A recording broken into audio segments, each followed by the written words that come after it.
Hi, welcome to session number 15, and today we're going to look at shoulder mobility.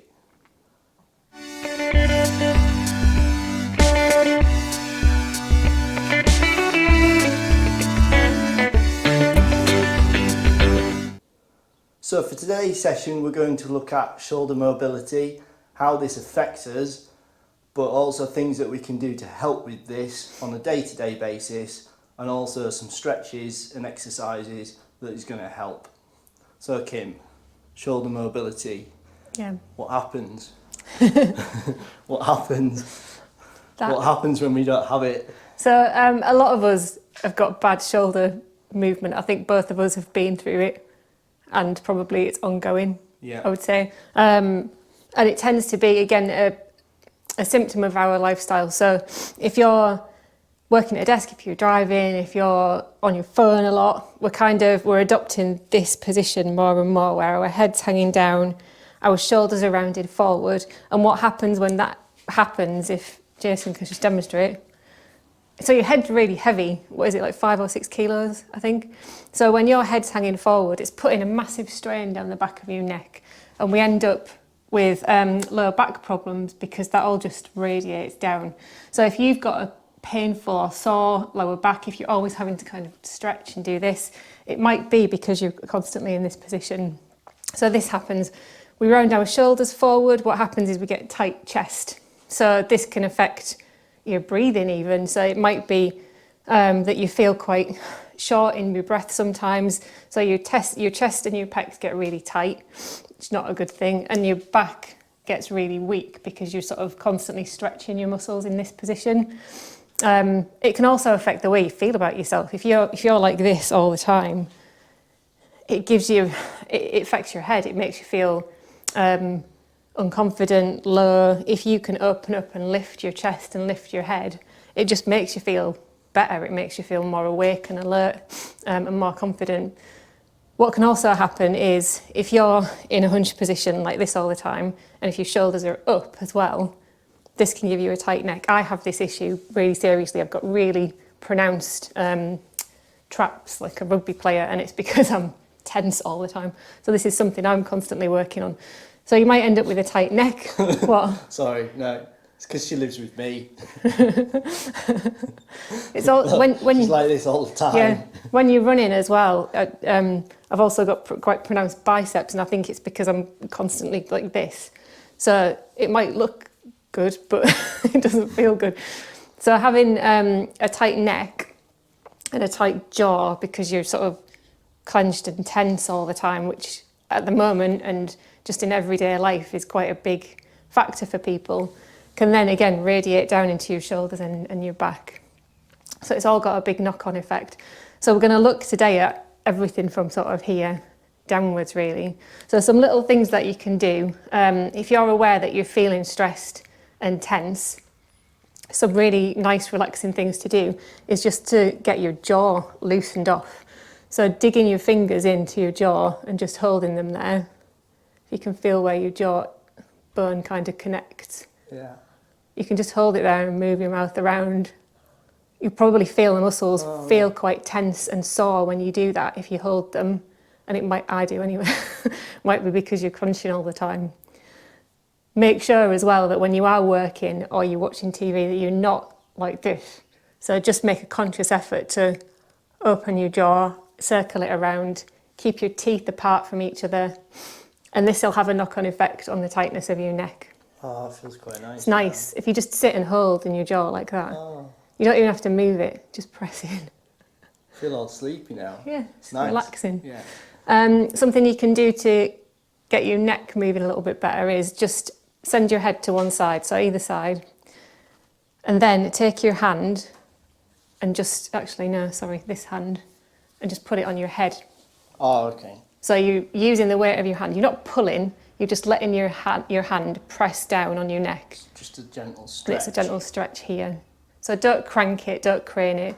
But again, the longer you can sit like that, it'll just start to loosen. And it's a really nice little stretch for your neck. So you can do that on both sides, obviously. Yeah, I feel lopsided. Okay. Something else to do, again, it's something that's probably quite obvious, but we maybe don't do enough of, is just some circles with your neck. So if you're sitting at your desk and you feel that you're tense, Like that. imagine that you've got a pencil on the end of your nose. Rather than going, I'm cranking my neck, imagine that you're drawing something with your nose. You're drawing big circles with your nose. So just nice big circles, and it'll feel, you can hear, I don't know if you can hear Jason going, oh, it just feels good. And you can find, like there, he changed the side, you can find spots that are maybe tight and just work on them. I was getting dizzy. And you might get dizzy, so don't close your eyes, that makes it even worse. Okay. Okay, so that's head and neck. What you can also do for your shoulders is something called the dislocation exercise. So this is a really good one to do as a warm-up, pre-workout, or again, if you're just feeling really stiff and you need to stretch off. You can do this with something like an old broom. So a long stick is best. Start with the band, I think. Yeah, okay. This is harder.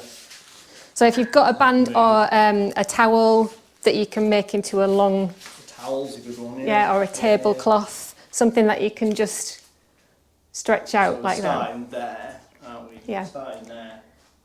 And what you're gonna, Over a head. yeah, And then as we come over, let it come back behind us.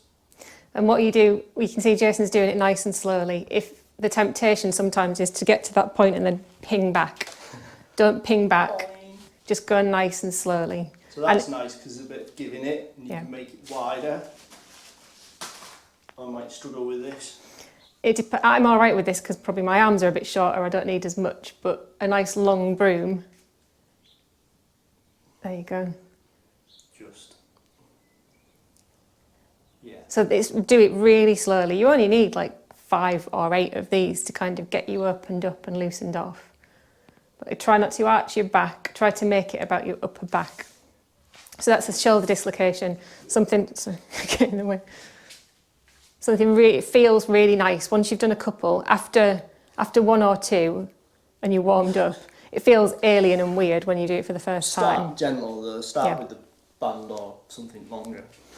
Something to do to just make sure that you're aware of that area as well. So you might do something like that and be like, oh my God, this feels horrendous. If you can put your energy into that area that you're trying to use. So if you stand with your arms out and then just turn your palms over so that they're open.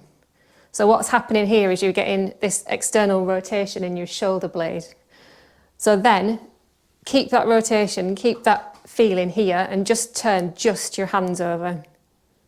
So you should be able to maintain that openness, then put your arms down and that'll give you a nice posture and a nice openness in your chest and a feeling of activating your back. Back. So arms up, turn your whole arm over so that you can feel. Did you get that then? I don't think you did that then. So turn your whole arm over. So your palms are facing up, but you should feel a squeeze here. Yeah. And then just turn your palms over. It's something that we used to do in yoga when we were in a warrior position and we were all doing this to get us to open our chest up. Okay. Okay? So that's a good one just to feel the area that you're trying to loosen off. So this is one that you can use a door frame for. You can even just use a wall. It's just nice to be able to use something that's a bit more open so you can get a good twist. So doing that way. So yeah, either way you want really. So you're going to take your forearm and you're going to press it against the door frame and you're just going to open up. So you can twist your whole body, take your feet round as well to face the door, face the window. And this is just, again, opening up these tight pec muscles and getting a nice loosening off of your back muscles. So it just it should feel good. It should feel like Do quite it a good different chest. heights Yeah. as well. So you want to twist, literally twist your whole body, your hips, your feet pointing in in the opposite direction. And again, it's one to ease into. So you might be really tight at first. Stand there for a Straight that good side. few breaths. Don't just do it for like 10 seconds and then walk away. Really ease into it and breathe So into that's your it. door frame, Yeah. and then you just turn in that way. And yeah, you can do it against a wall as well. And make sure you breathe in and just let yourself ease into it. So you can stay there for a bit longer. You can move into it even more. Just a really nice one if you've been hunched all day. And then the other ones we're going to do on the floor. Okay, so we've just got 2 more stretches or exercises to do that are really nice to implement on a morning when you've been laid in bed all night and you're maybe a bit stiff, or conversely on an evening when you've been working all day and you're a bit stiff. So these 2 have got some funny names. Again, Jason's going to demonstrate them. The first one I call thread the needle. There are variations on this that you can do. So you're going to kneel and put your big toes together and your knees wide apart. Like that? Yeah. Right. And then you're going to come onto all fours with your shoulders over your wrist. Move your hands back a bit. And you're just going to take one arm and you're going to open up and stretch up to the sky like you're like that. Yeah. So you're getting a nice openness here. Then you okay. Getting a nice openness here. You're going to maintain this openness as you take this hand and pass it under this gap. And you're going to try and get as close to the floor as you can. You can put that arm down. There. Yeah. And what you can do is you can either hold that there and breathe.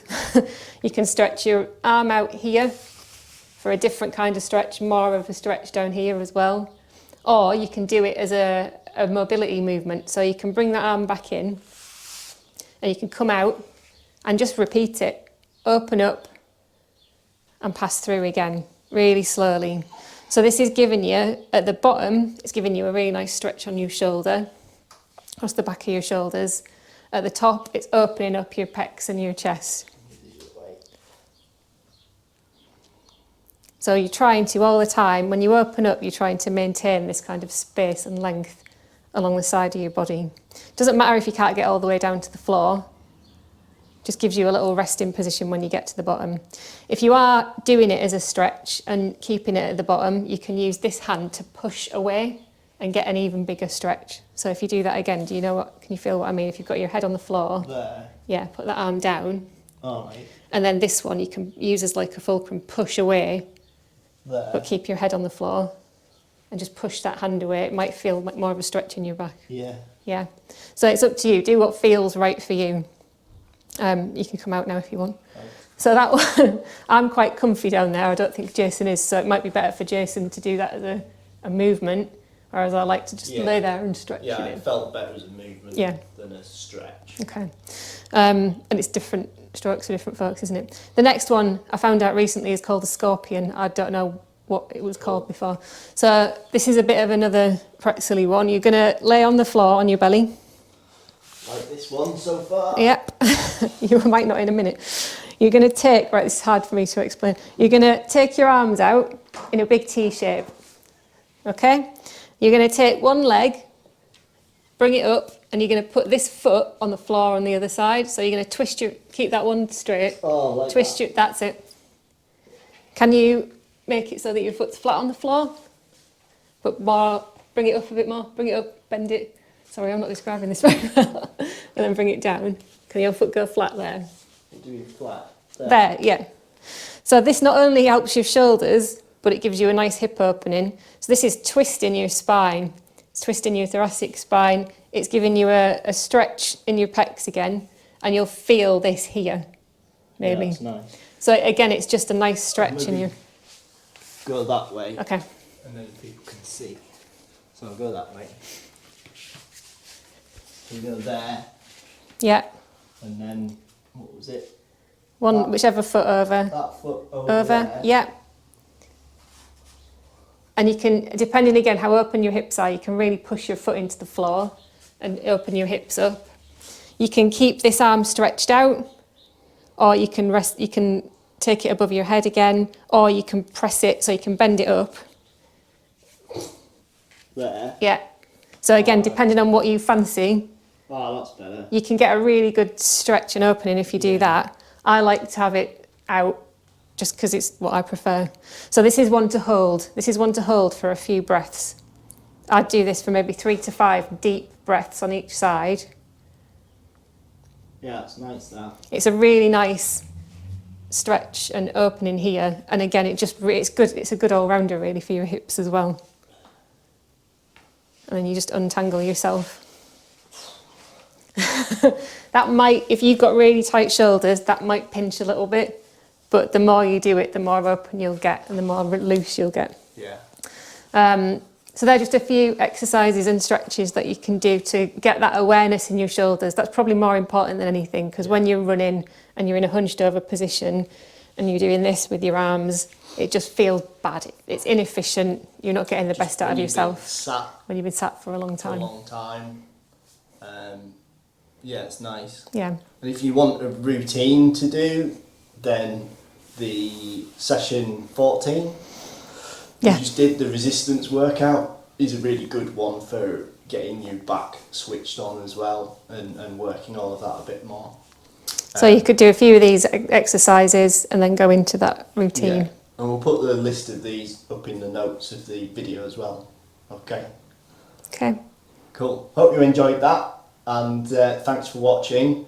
We would really appreciate it if you enjoy these videos, if you could subscribe to the channel, and then you'll get notifications of when the videos are coming out, and also you won't miss out, really. Okay, thanks very much.